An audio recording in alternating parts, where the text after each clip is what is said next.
Welcome to Hawks TV. Today we've got one of the new Hawks, Adris Deleon. Is that right? I got your name right? Yeah, that's my name, Adris Deleon. And we're just chilling here in the gazebo downtown.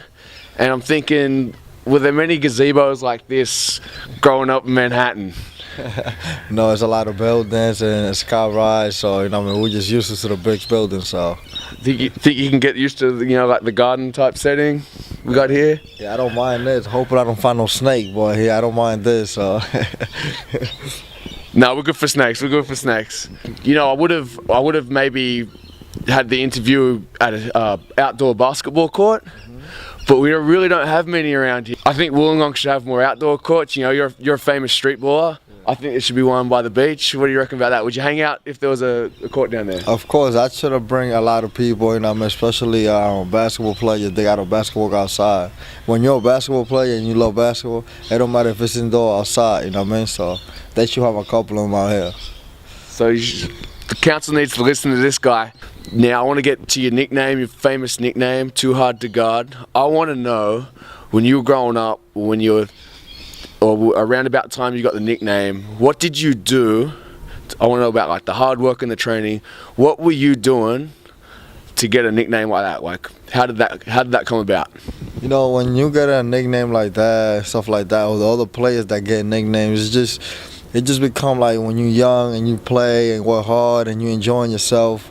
And you just, it just come with it, And then it's just one game that you're doing everything after you putting all the work.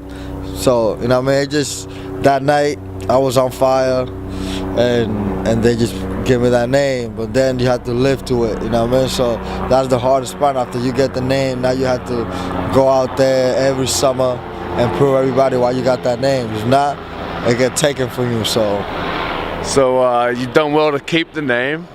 Do you find when you become too hard to guard, you find idiots off the street want to challenge you? When you're just minding your own business and you're like, come on, man, I'm eating, or I just played for 5 hours.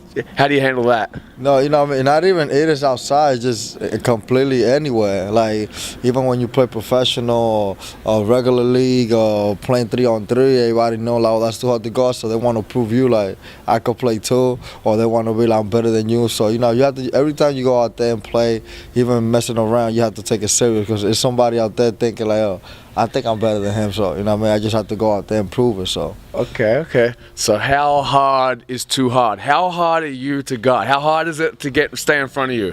What do you got that makes you too hard to guard? What are you doing? Something though, I take my name, I take pride on it. I just go out there and be myself. If I be myself, then I'll be too hard to guard. If I don't be myself, then I could be easy to guard easily. So I just go out there, have fun, and be myself. And okay. I'll be fine. So okay, just to be silly, like I'm not going to try and stop you on the basketball court. I'm not that dumb. But if I see you in the supermarket, I'm going to try and get in your way. Like you're reaching for some cereal, I'm going to stop you from getting some cereal, all right? So just so you know, when you're on aisle 3, that's my aisle. Like, not getting no cereal. All right. Are you guardable in the supermarket with a trolley? I think I'll be easy to go out there. Cool. Okay. So to get some invitations, I want to work with the hard aspect. When did you become too hard to guard? Like you said, you had a big night, but could you go through your career and say, all right, I was at this level, I was kind of soft, or then got harder. When did you become the man you are? When I started playing basketball late. I never took it seriously. I didn't play high school ball. I only play AU basketball. And then I wasn't seeing myself go to college and do none of that. I live out of street ball. I came out of street ball. Me playing street ball. A coach saw me playing the playground. It was like, you would like to play college ball, and I just took that challenge. Took a GED, a test that gave me a diploma, and decided me to go to college. It took the opportunity. So, like, I understand what you're saying, but I think since I decided to take it serious, and then the name came with it, because I've been playing playground, and you can see like any basketball player that is from New York, a lot of them got nicknames, but they had to earn it. All of them that got one work hard. So I think every time I go against NBA players or or as a competitive, you know what I mean? I just give it all, you know what I mean? That's my type of style. Give it all, get the crowd into it, talk to the crowd, start fisting myself, try to get myself into the game, and then that's when my game goes to a whole new level. Cool. If I'm quiet, then I just gonna be out there like a regular one, you know what I mean? And I like separating myself from the normal to the, you know what I mean, to the one that's in NBA. So This year we've got the NBL TV, which is all the games stream live, which is new. Now, I want to ask you, you got a lot of friends and family back home. How does this affect them watching? Like, they can watch all your games now.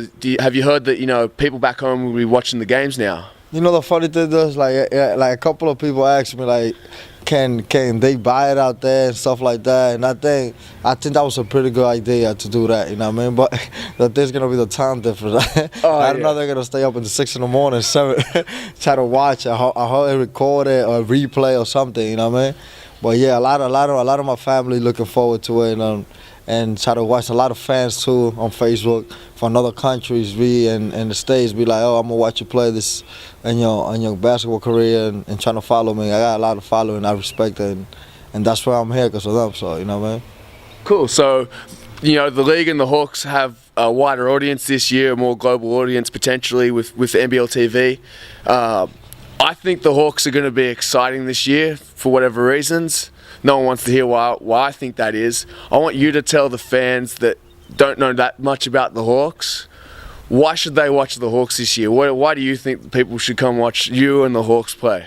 I think we're going to be a pretty good team, especially because I started playing, we got pretty good guards, and we got pretty good shooters from the 1 to the 5. Like, the whole team can shoot, so it's exciting to watch people drive and kick and pass, and we play as a team, you know what I mean? And I'm the new guy, so I want to get used to it, but having like a guy like me, a guy like Lance, and a guy like, don't get it twisted, like Riz. Riz got a pretty good handle. Oh, yeah. You know what I mean? I seen him in practice, the way he move and the things he does. So I think it's gonna be exciting having 3 guards at the same time playing, and you know what I mean? And any of us could break somebody down and score and kick and stuff like that. The thing, we don't got no flyers, but that's what Lance is there for. You know what I mean? Lance gonna have the dunk and stuff like that, hopefully. So, no, we're looking forward to that. So the fans supposed to look forward to that too. So, Adris, thank you very much and good luck this season. Thanks a lot, man.